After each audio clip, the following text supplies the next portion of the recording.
brimstone preaching, but Shabbat Shalom, and I thought I'd give this message from Ireland today. You like that? Don't I wish? So today's reading is from Psalm 1, and the title, which I think you've all kind of maybe seen, is "The Wicked Be Damned." And truly, I have to come into agreement with the prophets on this. Liz, is there a way you can turn up a little bit? Am I? There you go. Okay, maybe I should just not lean back so much. Okay, so I'm just going to do the reading. Psalm 1. Blessed is the one who does not walk in step with the wicked, or stand in the way that sinners take, or sit in the company of mockers, but whose delight is in the law of the Lord, and who meditates on his law day and night. That person is like a tree planted by streams of water, which yields its fruit in season, and whose leaf does not wither. Whatever they do prospers. Not so the wicked. They are like chaff that the wind blows away. Therefore the wicked will not stand in the judgment, nor sinners in the assembly of the righteous. For the Lord watches over the righteous, but the way of the wicked leads to destruction.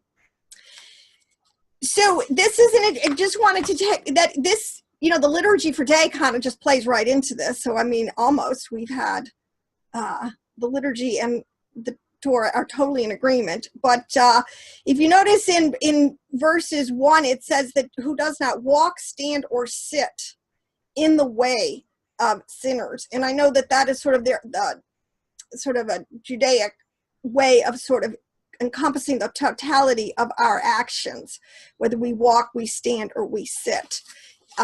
We are always to be walking, standing, and sitting in Torah, so to speak. But the wicked, so we know from, our Essene heritage in the Torah that there are two ways, and it was mentioned in the liturgy. There is, the ways of life and the way of death. And that ultimately souls, because Yahweh, who knows the beginning from the end, who knows where everyone's going to end up, your book of life, your name's in the book of life, or your name is in the book of the damned. And so there are sons of light and there are sons of darkness. And in the middle of all this, there is a element of free will. But since Yahweh is outside of this whole construct and outside of time and everything, ultimately he knows. And he can speak authoritatively that this is indeed a fact.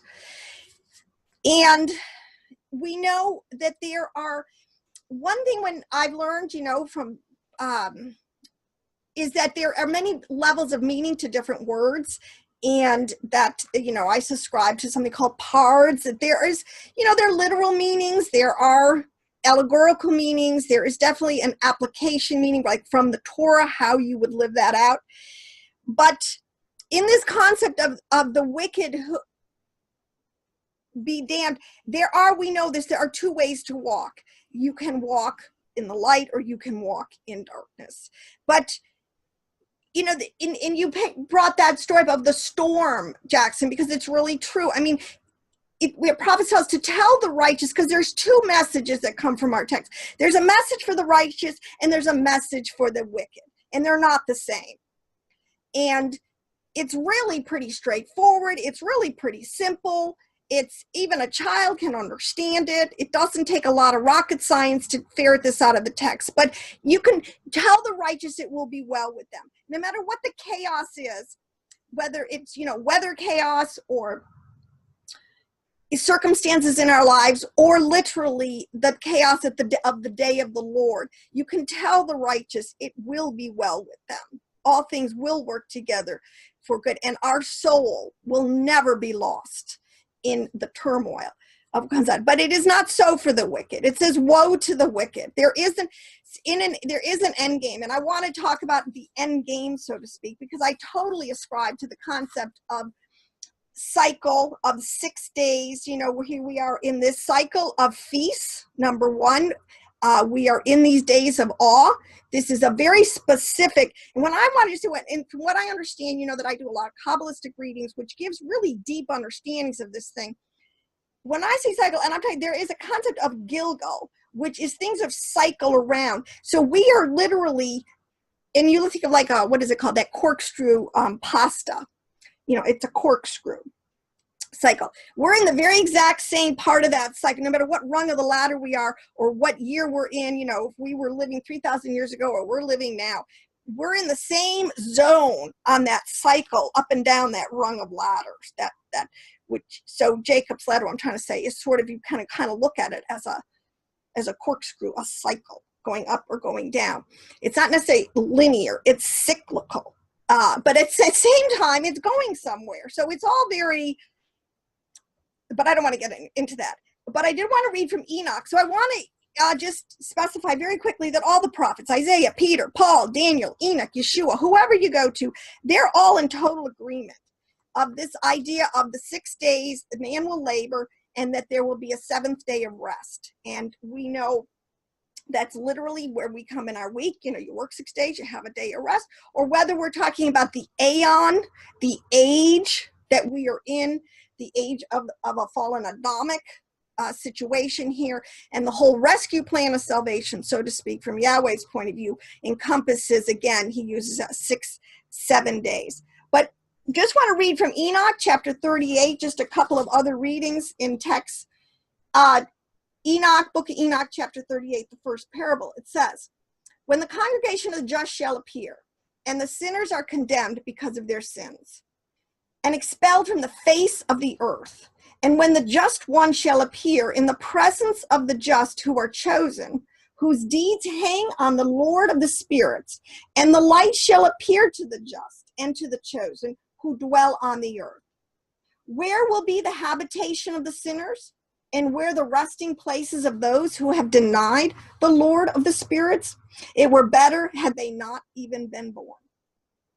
And when the secrets of the just shall be revealed, then the sinners will be judged, and the impious will be expelled from the presence of the just and the chosen. And from that time, those who hold the earth will not be powerful and exalted, and they will not be able to behold the face of the just. For the light of the Lord of the spirits is seen on the face of the holy and just and chosen. And the mighty kings will perish at that time, and will be given over into the hands of the just and the holy. And from that time on, no one can ask for mercy from the Lord of the spirits, for their lives have ended. And this is a summation and a theology that's followed up through all the prophets, where there is an end game. 6 days, and then we're in the zone. I don't care what, we're in the season. You know, everybody's trying to figure out the day and the hour, but whatever. We are in the season. And it says and this is a complete echo of the first chapter of Enoch. Enoch 1, it says, the words of the blessing of Enoch, wherewith he blessed the chosen and elect, or the elect and righteous, who will exist on the day of tribulation, when the wicked and impious will be removed. And I believe we are there. This is it. I mean, you know, we can preach grace, but at the same time, the pendulum has to swing. You have to tell the wicked, woe to the wicked. There is a day of damnation where mercy will end. There is going to be no more extension of grace and mercy. Boom, you are where, you know, it's like that game, you know, when of musical chairs. When the music stops, that's it. So it is a very fearful it's meant to be a fearful message, in the sense of to give you awe that this is not a game. I just spent, you know, last night, my family's in town, some of my family, and I'm sure we all have this. 95% of my family does not want to have really anything to do with Yeshua and Torah on the level that the word calls for. I mean, in my opinion, most people say they're just like consumers of all the blessings of Yahweh.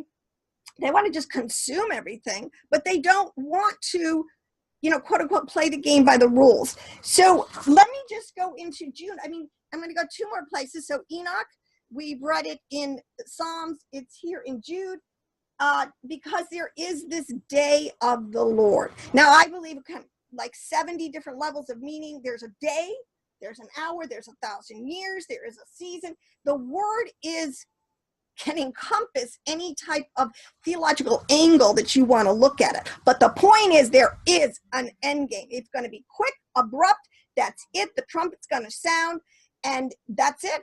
Game over. And you know, this gets really deep, and I don't mind studying controversial subjects to find out what's controversial about it, first of all, and what are the ways you can look at these verses. And this whole idea, we've been through this little bit of reincarnation. I mean, there is a deep concept. Do you get one shot at it, or is your soul given in the justice of Elohim? We know that we know that many sects of Judaism at the time Yeshua believed in this concept. So you can't just summarily dismiss it. But there's a lot of deep. One of the things in the liturgy, and I just said to me, there are mysteries of truth. There is some really deep stuff. But be that as it may, it's not deep to understand there's an end game. That doesn't take a lot of mental. So anyways, Judah reiterates, it says, under darkness for the judgment of the great day. That, again, he's in the context, some angels that have sinned. Because I wanted to say this point from Enoch. Again, what we have to understand, this thing is multidimensional. It involves many quote unquote species or genuses of living beings, not just the human Adamic man. There are many, I don't care what word you use, extraterrestrial races of who will come under judgment also. And there were angels that were put aside, put in a holding tank, whatever, a prison, whatever you want to say, reserved for this quote unquote this day of judgment. And he says that there is a day of judgment of the great day. Look, the Lord comes with thousands of his holy ones to execute judgment on all and to convict them of all their ungodly acts that they have done in an ungodly way, and of all the harsh things ungodly sinners have said against him. Those people are discontent grumblers, walking according to their desires. Their mouths utter arrogant words, flattering people for their own advantage. This is echoed again in 2 Peter, a very familiar verse, just to go over it. It says, but the day of the Lord will come like a thief. The heavens will disappear with a roar. The elements will be destroyed by fire, and the earth and everything in it will be laid bare. Since everything will be destroyed in this way, what kind of people ought you to be? You ought to live holy and godly lives as you look forward to the day of Elohim and speed its coming. And I know a lot of this language. That day will bring about the destruction of the heavens by fire, and the elements will melt in the heat. And this is my thing, is that we have, and I'm not even going to go into this. There isn't time to do a disposition on this, but we don't really understand what fire meant with the ancients, in my opinion, the patriarchs, when they use this word. There is a day of judgment, and the earth will be destroyed by fire, but it's not like there's going to be a big forest fire. How do I say that? Fire is the emotional impact of this. Let me just say this in a quick nutshell. The emotional, because fire represents the emotions. It represents the passions. You've always said, we're all, the passions can get very heated up. The images of the fiery passions. Because when this end game comes, the emotional fallout, there's going to be nothing will ever be like it, or has been, or will be. When the end game happens and people realize that their name, it's done, book of life or book of the damned, that's it. And the whole emotional baggage of what you have to deal with, the coulda, shoulda, woulda, if you find out that you didn't make the cut. I mean, I'll tell you what, that puts the fear of Elohim in me every time. I'm like, oh my, can you imagine? Just imagine that for a second, that it's so true. It really has happened, and now you are cut off. It's sobering. I don't care what I mean. To me, it is sobering.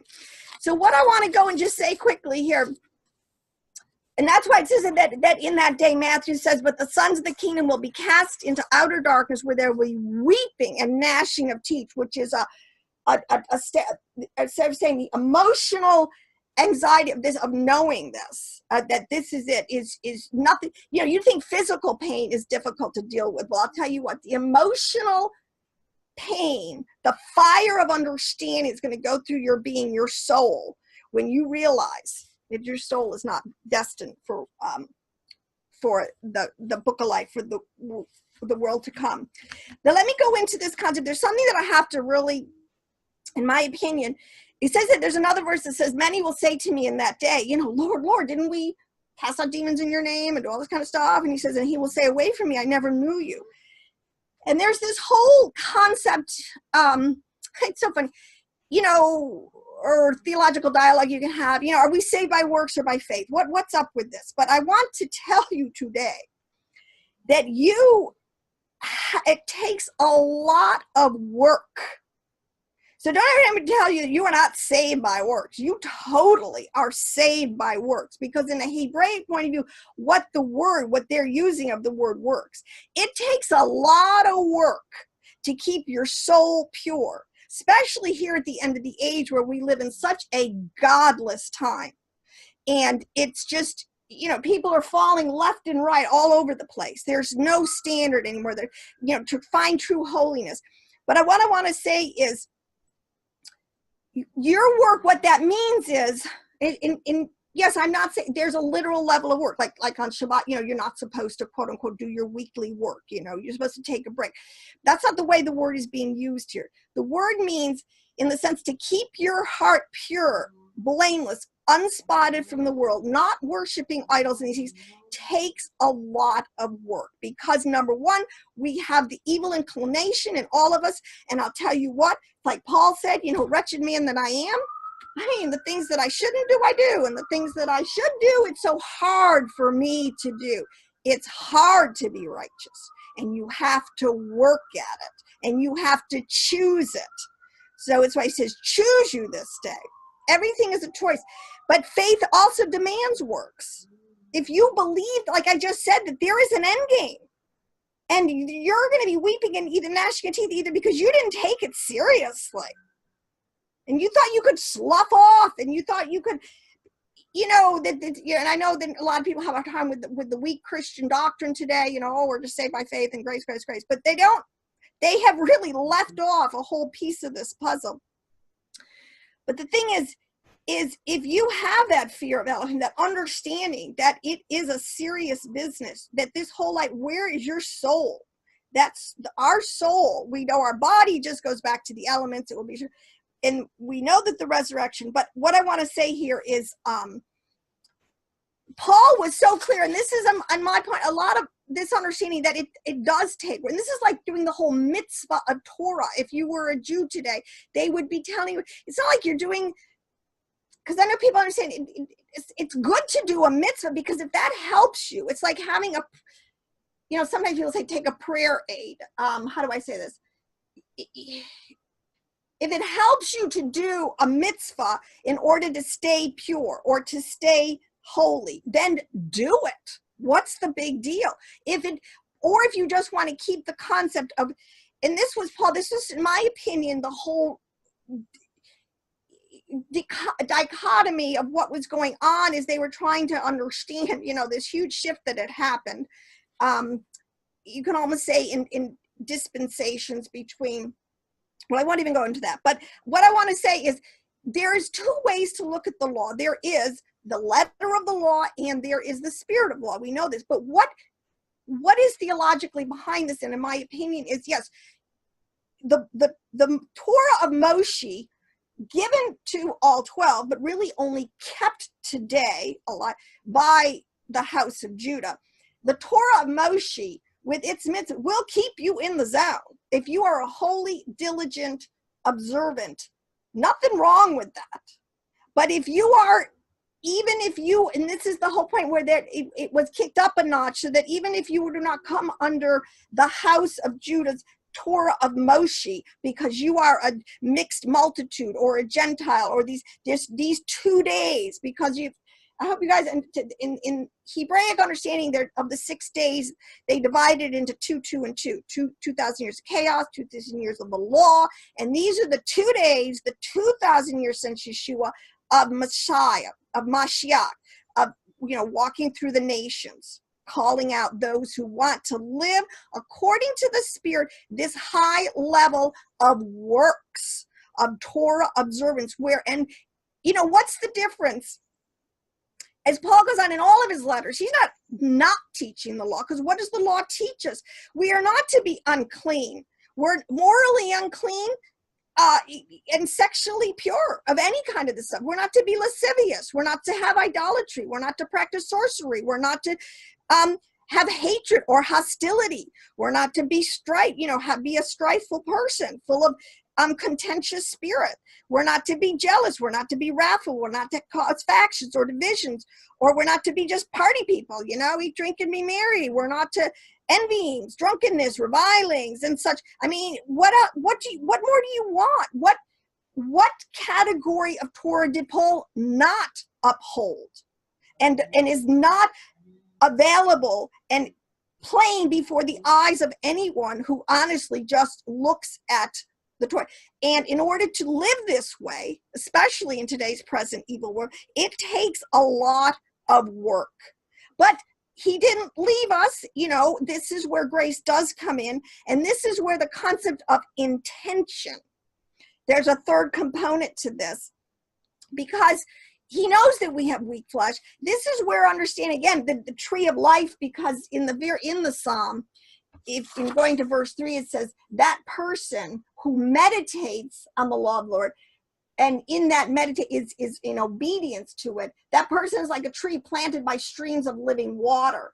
This really is a concept, obviously, of the tree of life and the emanations, the 7 spirits of Yah that come down on us, that he will help us. You need grace, you need mercy, you need whatever you need, he is there. And these forces, these emanations, these graces, charismatas, whatever you want to call them, will come to us if our intention is to do the right thing.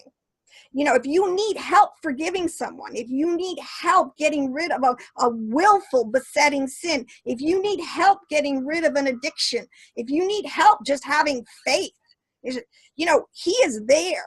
This is why intention, I was going to say, 9 tenths of the law. I don't know where that came from. But anyways, this is a very important concept. Not that you have to be perfect. That word perfect doesn't really mean perfect. It means mature. So it means, you do get a grip. That's why John says, those who you cannot have any more willful sin. You really have to get to the point of this holiness thing in your book of life, is you really have gotten a handle on willful, deliberate sin that you have the ability to stop yourself on, because you do know you are mature. You're not a child. You have to have a certain level of self-control. So this contrast of the works of the flesh and the works of the spirit, this is it. It's in our nature. We have an evil inclination. We have a nephesh spirit in us that is the carnal man that got the upper hand, got flipped around. And in order to be Torah observant and rational and do what is right and good and just and holy and pure and think on things that are of good report, that takes a lot of work. But that's the season we're in. We're supposed to be taking stock. Days of awe, he will help us. Look at your life. See where you got some areas still to work on. He is so merciful and kind and just, and to the righteous, yes, it will be well with us. But we cannot delude ourselves. And this is a very serious time in the sense that there is an end game. And I'm all over it. Let the wicked be damned. I mean, whatever. They got free will just like I've got. I don't know why they can't. I don't have to judge them, but I don't know why people can't love Yahweh more in today. I mean, look at everything he gave us. I look at nature and look at it. I mean, how can you not love the Creator? So I don't get it, but that's not my place. But we can and we will be able to stand with confidence on this day of judgment if we keep at it, keep working out our salvation. So just First Peter says, since you call on a Father who judges each one's work impartially, live your lives in reverent fear during your temporary stay on earth. Philippians 2:12 says, therefore, my beloved, just as you have always obeyed, not only in my presence, but now even more in my absence, this is Paul speaking, continue to work out your salvation with fear and trembling. For it is Elohim who works in you, giving you the desire and the power to do what pleases him. We can call upon these charismatas to help us. And Hebrews, Daniel says the same thing. He says, many will be purified, made spotless and refined, but the wicked will continue to act wickedly. None of the wicked will understand, but the wise will understand. So in Revelation, let the unrighteous continue to be unrighteous and the vile continue to be vile.